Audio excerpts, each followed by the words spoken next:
சரித்திர களம் காண்ட வீரமிக சண்முகா பாண்டியன் அவர்களுடைய முதலாம் ஆண்டு நினைவஞ்சலி நிகழ்ச்சியில் கலந்து கொள்வதிலே கனத்த இதயத்துடன் கலந்து கொண்டிருக்கின்றோம். அனாதியாக்கப்பட்டிருக்கின்ற முக்குளத்தூர் சமுதாயம் அரசாங்கங்களின் மூலம் அரசியல்வாதிகளாலும் இந்த சமுதாயம் புறக்கணிக்கப்பட்டிருக்கின்றது. வலிமை மிக்க ஒரு தலைமை இல்லாத காரணத்தாலும் வலிமையான குரல் ஆளுகின்ற அரசின் செவிகளிலே ஓங்கி ஒலிக்கின்ற குரல் அடங்கி இன்று புகைப்படமாக நம் முன்னால் இருக்கின்றது. சிறு வயதுகளிலே ஒளிநாடா கேசட் என்ப சொல்லக்கூடிய ஒளிநாடாகளிலே மண்பானையில் ஸ்பீக்கர் வைக்கப்பட்டு அந்த மண்பானை கீறல் விழுகின்ற அளவிற்கு ஒரு சக்தி மிகுந்த குரல், தமிழகத்திலே வீரமிக்க குரல், பெரும் மதிப்புக்குரிய காவல்துறை அஞ்சிய ஒரு குரல், திராவிட முன்னேற்ற கழகத்திற்கு சிம்ம சொப்பனமாக வழங்கிய குரல்,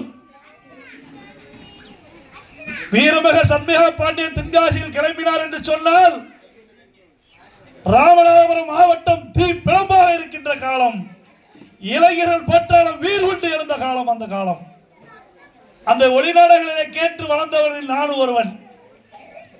இந்த இனத்தில் பிறந்த ஒவ்வொரு இளைஞரும் அந்த ஒளிநாடாவை கேட்டுதான் கடந்து வந்திருக்க முடியும். தெய்வீக திருமகனார் பசுமன் முத்துராமலிங்க தேவர்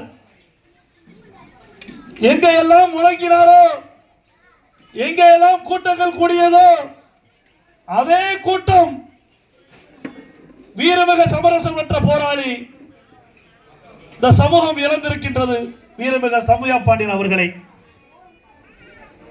எங்களை போன்றவர்கள் எல்லாம் இன்றும் களத்திலே போராடுவதற்கு ஊன்றுகோலாகவும் ஊக்க சக்தியாக இருக்கின்ற அவருடைய ஆத்மா வழிகாட்டுகின்ற வழியிலே வீரமிக்க நடைபோட்டு வருகின்றது புலித்தேவர் மக்கள் முன்னேற்ற கழகம். எங்கே எல்லாம் இந்த தேவரள மக்கள் பாதிக்கப்பட்டு எங்கே எல்லாம் இந்த மக்களுக்கு அநீதி இழைக்கப்படுகின்றதோ அங்கெல்லாம் நாங்கள் வீரமிக ஐயா சண்முகா பாண்டியன் ஆத்மா தருகின்ற பூத்த சக்தியுடன் செயல்பட்டுக் கொண்டிருக்கின்றோம். இனி ஒரு சரித்திரத்தில் இப்படி ஒரு தலைவரை காண்பது மிக மிக அரியது. தன் மனைவி மக்கள் குடும்பங்களை இழந்து இந்த சமுதாயத்திற்காக பல நாட்கள் காடு மலை என்று அலைந்து சிறைவாசம் கண்ட களம் கண்ட வேங்கை, உண்மையிலே களம் கண்ட வேங்கை தான். அவர்தான் இந்த சமுதாயத்திற்கு கிடைத்த மிகப்பெரிய சக்தி. இந்த சமூகத்திற்கு ஒரு சேவக்கேடு உண்டு. யாரெல்லாம் வீர் கொண்டு எழுந்து வருகிறார்களோ, கங்கு பிளம்ப தீ பிளம்பாக இருக்கின்ற பொழுது தண்ணி ஊற்றி அணைத்து விடுவது போல்